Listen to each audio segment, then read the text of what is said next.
Pakistan. I am Archie اور آج ہم دیکھنے جائیں گے The Birth of Greater Israel and the Arrival of Dajjal. تو یار ہم سب کو پتہ ہے ابھی اسرائیل اور ایران اور کیا کیا نہیں چل رہا ہے دنیا میں, اور مجھے لگتا ہے کہ یار اسرائیل اب یو ایس کے ساتھ مل کے اتنا پاور میں آ چکا ہے نا, جس طریقے سے یہاں پہ لکھا گیا کہ ایک نیا مطلب اسرائیل کا پورا نیا برتھ ہی ہو رہا ہے, وہ اور پاور میں شاید بڑھتا ہی جا رہا ہے. اور یہاں پہ یہ کہ ارائیول آف دجل. اب دجل کا مطلب یار مجھے نا بالکل بھی پتہ نہیں ہے اس کے بارے میں نے خود یہ ورڈ پہلی بار ہی پڑھا, تو آپ ہمیں ضرور بتائیے کہ اس کا مطلب ہوتا کیا ہے آخر میں. سچ میں, اور یہ مجھے لگ رہا ہے ارائیول آف دجل مطلب یہ مجھے جہاں تک یہ پتا ہے نا کہ دجل کوئی بری چیز ہے, کوئی شیطان کو بولا جا رہا ہے کہ کیا بری چیز ہے, یہ ہمارا بہت بڑا سوال ہے. تو شاید ہم کو یہ جواب ملنے والا ہے اس ویڈیو میں, تو آپ بھی دیکھو ہم بھی دیکھتے ہیں. Let's start. آیت اللہ خمینی کی شہادت کے بعد مڈل ایسٹ کی ڈھال ٹوٹ چکی ہے. The supreme leader Khamenei is dead. لوگ انجوائے کر رہے اور ہیں. اب جو کچھ ہونے والا ہے اس کے لیے آپ بالکل تیار نہیں ہیں. یہ گریٹر اسرائیل کی پیدائش کا وقت ہے. پیدائش گریٹر اسرائیل والا کہ اسرائیل پھیل ایک ایسی مخصوص آئیڈیالوجی جو پوری دنیا پر حکومت کرنے, ہر جگہ قبضہ جمانے اور زمین کے کونے کونے میں فساد پھیلانے کے لیے نکل چکی ہے. اور یہ صرف میرے الفاظ نہیں بلکہ 1400 سال پرانی وہ پروفیسی ہے جو اب ہماری آنکھوں کے سامنے سچ ہو رہی ہے. ڈاکٹر اسرار احمد نے برسوں پہلے جن خطرات سے خبردار کیا تھا, آج وہ تمام ڈاٹس کنیکٹ ہو رہے ہیں. گریٹر اسرائیل بنے گا, سب یہودیوں کے قبضے میں جائے.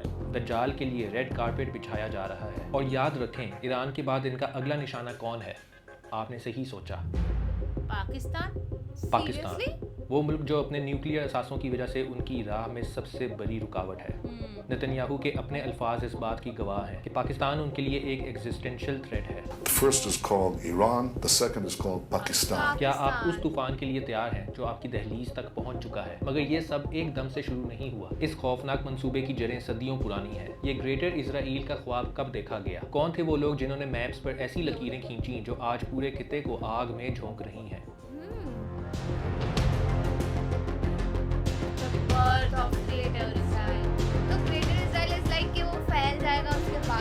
مطلب مجھے تو جہاں تک وہ کانکر کر لیں گے جگہ, جیسے اب یہ بول رہے ہیں, کچھ ڈراونا نہیں لگ رہا ہے. ہاں. اس آئیڈیالوجی کی حقیقت جاننے کے لیے ہمیں وقت میں تھوڑا پیچھے جانا ہوگا, ان ڈاکیومنٹس اور ان بیانات کی طرف جنہوں نے اس بارڈر لیس پروجیکٹ کی بنیاد رکھی. اس پورے منصوبے کو سمجھنے کے لیے ہمیں کسی کنسپیریسی تھیوری نہیں بلکہ تاریخ اور میپس کی ضرورت ہے. حقیقت یہ ہے کہ اسرائیل دنیا کا وہ واحد ملک ہے جس نے آج تک اپنے بارڈرز کو مکمل طور پر ڈیفائن نہیں کیا. جہاں دنیا کے باقی ممالک میپس پر اپنی سوورینٹی کی لکیریں کھینچتے ہیں, وہاں اسرائیل نے انہیں ہمیشہ کھلا چھوڑا ہے. ایجپٹ اور جارڈن کے ساتھ تو ٹریٹیز ہوئیں, لیکن لیبنان, سیریا, غزہ اور ویسٹ بینک کے ساتھ باؤنڈریز آج بھی انڈیفائنڈ ہیں. اور یہ کوئی اتفاق نہیں ہے. اس بارڈر لیس پروجیکٹ کی بنیاد 1800s میں ہی رکھ دی گئی تھی. ماڈرن زائنزم کے بانی تھیوڈر ہرزل کا ویژن تھا کہ یہ ریاست عراق میں ریور یوفریٹ سے لے کر ایجپٹ میں ریور نائل تک پھیلی ہونی چاہیے. اس کے بعد زیب جیبوٹنسکی نے اس خواب کو مزید آگے بڑھایا اور جارڈن ریور کے دونوں طرف قبضے کی بات کی. جب 1947 میں یو این نے پارٹیشن پلان پیش کیا تو پہلے پرائم منسٹر ڈیوڈ بین گورین نے اسے صرف ایک فرسٹ سٹیپ کے طور پر قبول کیا. ان کا پلان واضح تھا, پہلے تھوڑی زمین حاصل کرو, اپنی ملٹری پاور بلڈ کرو اور پھر باقی لینڈ پر فورس کے ذریعے قبضہ کر لو. 1947 کا نقبہ اور 1967 کی وار اسی پلان کا حصہ تھے, جہاں اسرائیل نے اپنے اوریجنل سائز سے کئی زیادہ علاقوں پر قبضہ کر لیا. آج وہی پرانا خواب فیکٹس آن دا گراؤنڈ کی شکل میں ویسٹ بینک کی سیٹلمنٹس میں نظر آتا ہے. لیکن سوال یہ ہے کہ اگر یہ سلسلہ یوں ہی چلتا رہا تو اس کا اینڈ پوائنٹ کیا ہے؟ کیونکہ آج اسرائیل کے نئے نقشے اور ان کے نئے لیڈرز بیانات پورے خطے, خاص طور پر پاکستان کے لیے خطرے کی گھنٹی بجا رہے ہیں. اور یہاں ہمیں پتہ چلتا ہے کہ گریٹر اسرائیل کا مرحلہ صرف مڈل ایسٹ تک محدود نہیں ہے. President Trump has also been very consistent. Crazy regimes like Iran, hell-bent on prophetic Islamist delusions, cannot have nuclear weapons. ابھی تک اسرائیل کے اس ایکسپینشن کے خواب کی راہ میں سب سے بڑی دیوار ایران تھا. اب جب کہ خامنئی اس دنیا میں نہیں رہے تو ایران کے اندر ایک عظیم پاور ویکیوم بن چکا ہے. اس خلا کو واپس بھرنے کے لیے ایک پرانا چہرہ واپس لانے کی پلاننگ چل رہی ہے. رضا پہلوی کا کہنا ہے کہ وہ صرف تھوڑے وقت کے لیے ایک ٹیمپرری رولر کے طور پر آنا چاہتے ہیں تاکہ ایران میں ڈیموکریسی واپس بحال کر سکیں. They trust me as the transitional leader, not as the future king or future president. جس کے بعد اپیرنٹلی وہ لوگوں کو چننے دیں گے کہ ان کا اگلا لیڈر کون ہوگا, مگر مگر تاریخ ہمیں کچھ اور ہی سبق دیتی ہے. تاریخ گواہ ہے کہ جب بھی کوئی ٹیمپرری مسیحا باہر کی طاقتوں کی مدد سے لایا جاتا ہے تو وہ اصل میں ایک ٹروجن ہارس ہوتا ہے. 1882 میں جب برطانیہ ایجپٹ میں داخل ہوا تو انہوں نے کہا کہ وہ صرف ٹیمپرری انتظام سنبھالنے آئے ہیں, مگر وہ وہاں 70 سال تک بیٹھے رہے. 1953 میں بھی ایران میں ایک جمہوری حکومت کو گرا کر پہلوی خاندان کو اس لیے واپس لایا گیا تاکہ وہ ویسٹ کے مفادات کی حفاظت کر سکیں.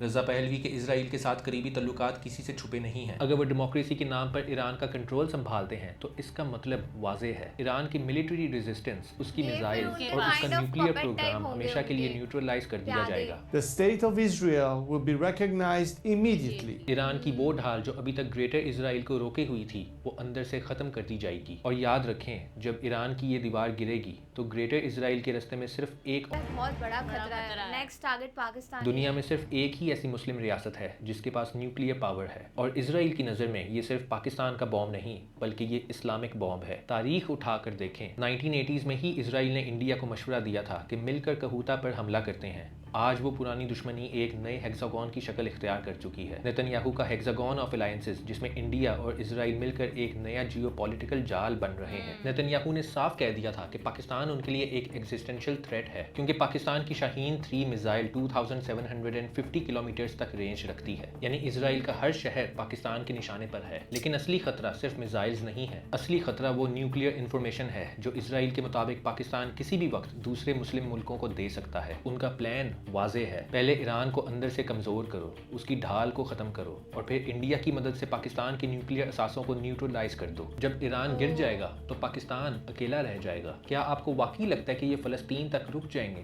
نہیں. گریٹر اسرائیل کا خواب تب تک مکمل نہیں ہوتا جب تک مسلم دنیا کی سب سے بڑی ملٹری اور نیوکلیئر طاقت کو گھٹنوں پر نہ لایا جائے. یہ کوئی صدیوں پرانی داستان نہیں, یہ آج کی حقیقت ہے. پاکستان کا اسرائیل کے لیے خطرہ ہونا کوئی نئی بات نہیں ہے. جنرل ضیاء الحق نے برسوں پہلے واضح کر دیا تھا کہ پاکستان کا ایٹم بم صرف پاکستان کی حفاظت کے لیے نہیں ہے بلکہ پوری ملت اسلامیہ کی امانت ہے. انہوں نے اسرائیل کو ہمیشہ ایک dagger in the heart of the middle east قرار دیا. اسی طرح محسن پاکستان ڈاکٹر عبدالقدیر خان نے بھی صاف الفاظ میں کہا کہ اسرائیل تب تک سکون سے نہیں بیٹھے گا جب تک وہ پاکستان کی نیوکلیئر طاقت کو ختم نہ کر دے. آپ کو پتہ ہے ضیاء الحق نے کیا کہا تھا؟ ضیاء الحق نے کہا تھا کہ اگر اسرائیل نے بدماشی کی تو میں گدھے پر رکھ کے ایٹم بم بھیج دوں گا, تل اویو اور حیفا اڑا دوں گا. ڈاکٹر ایکیو خان کا ماننا تھا کہ اسرائیل کے پاس نیوکلیئر ویپنز ہونے کے باوجود وہ صرف پاکستان سے ڈرتا ہے کیونکہ ہماری ٹیکنالوجی اور ہمارا جذبہ ان کے گریٹر خواب کے راستے میں سب سے بڑی دیوار ہے. گریٹر اسرائیل کوئی چھوٹا سا خواب نہیں ہے. اگر ہم اس کے نقشے کو غور سے دیکھیں تو یہ ایک ایسی ریاست ہے جو آج کے پورے مڈل ایسٹ کو نگل جائے گی. اس نقشے میں جارڈن اور لیبنان کا نام و نشان مٹ جائے گا. سیریا اور عراق کے وہ علاقے جہاں سے یوفریٹس ریور گزرتا ہے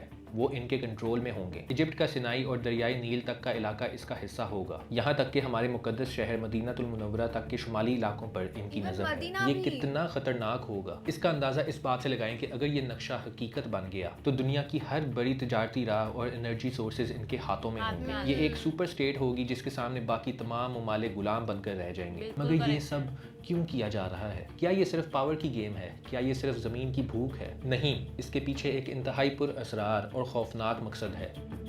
دجال کا تخت. دجال کا تخت.